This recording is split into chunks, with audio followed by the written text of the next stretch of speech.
Hey girl, and welcome to another episode of Always Lit with Shay Moore, where we spread love, inspire others, and thrive. Now, as you can see, today's video is not, well, if you are returning, then you know that, okay, something is different about today's video because Shalette is sitting in her car. Well, honey, Shalette is making this video today out of straight obedience. And to be real, Shay got knots in her stomach because she is terrified. So I'm gonna give you all some backstory.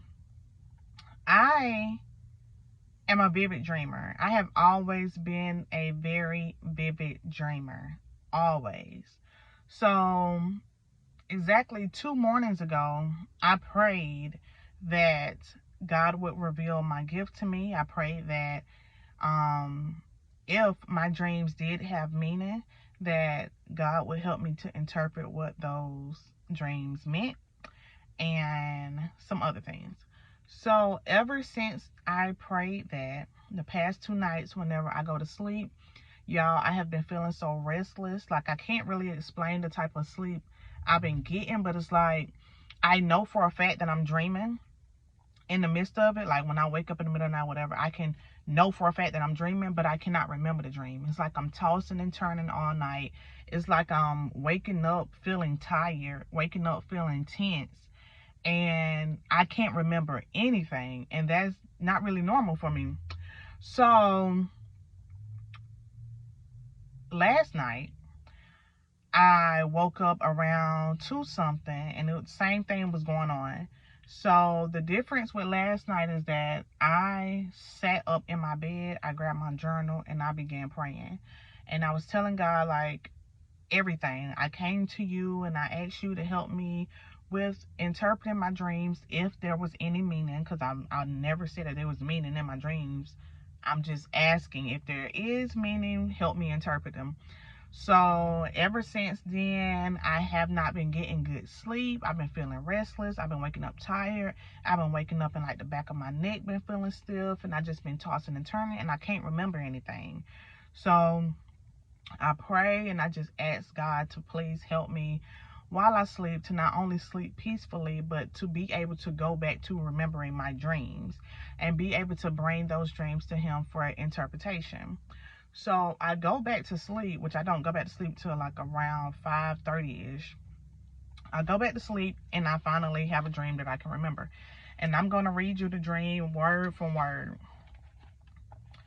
Now, the reason I'm making this video is because I feel like I was led to share this video. Not because I wanted to, because I feel like God told me to. I'm just being real. I didn't want to. So, the dream, I'm going to read exactly what I wrote word for word. As soon as I woke up, I grabbed my journal and I just began writing. There were multiple ladders in the hallway. Our closet was way taller than normal. There was a supply of tissue in all different sizes and some other things. The socks came in different sizes and colors, and they were in boxes. Omari, which is my son, told me that, and then I put the person's name, but I'm not going to speak their name on camera, was hiding behind or in front of the closet. But when I went out to look for them, they were gone. So while I was writing that dream, I circled the word ladder and I underlined supply. But when I got done reading the dream, I went back through to reread it. When I got done writing the dream, I went back through to reread it. And when I went back through to reread it, I realized that I had wrote different sizes twice, and I felt led to circle and underline different sizes. So I began praying again, asking for God to help me interpret this dream, if there was any meaning to pull from this dream. And He led me to zone in on the word supply, the word ladders, and the fact that I had different sizes written back to back. So after praying, after looking further into those words, what I received was that you are about to go up and through a series of steps. Where you thought the ceiling was has now been removed.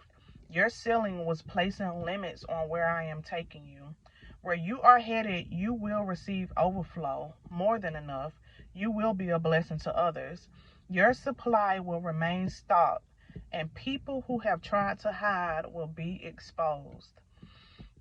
As soon as I got done writing it, I was led back to different sizes again.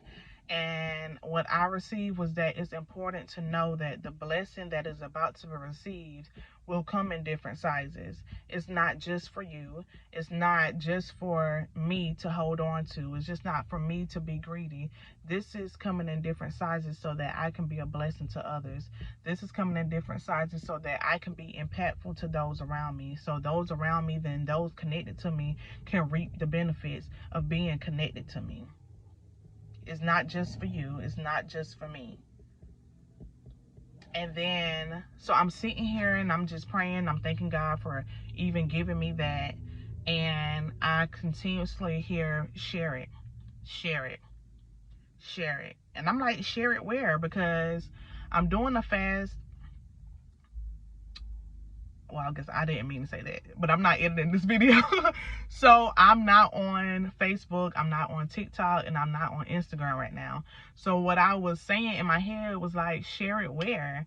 And I got, share it on your YouTube, share it for Always Lit.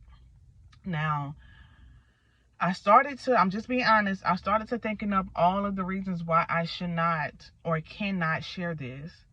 And like, that's not my lane. That's not what I do. How do I know that what I heard is real?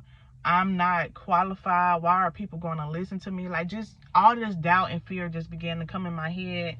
And I was led to John chapter 7, verse 28. I got it pulled up right here. And it says, "Then Jesus, still teaching in the temple courts, cried out, 'Yes, you know me and you know where I am from.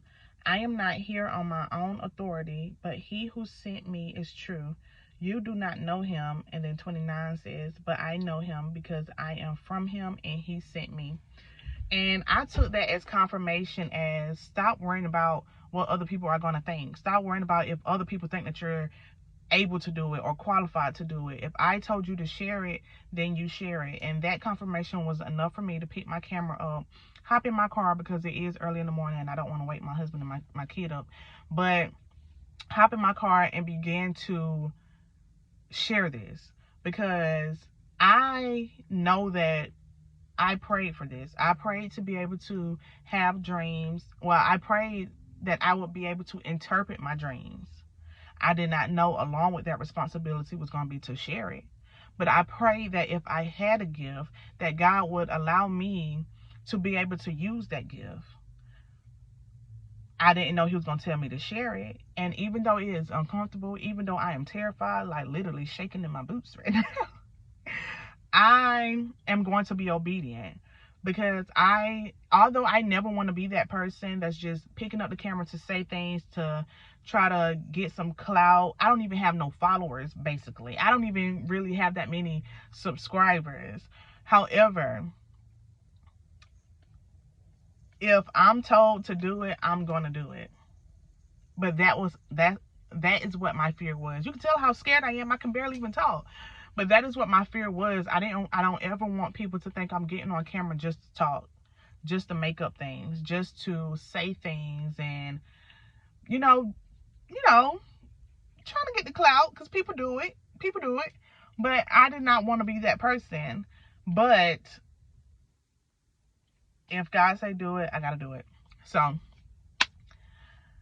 I know that this was for me, and I don't know if this is supposed to be encouragement for you. I don't know if he just wanted me to share it to test my obedience, test my faith. I don't know. I just know that I'm being obedient, and I do hope that this helps someone in some way. And if you don't do nothing else, girl, spread love, inspire others, and thrive. Bye, y'all.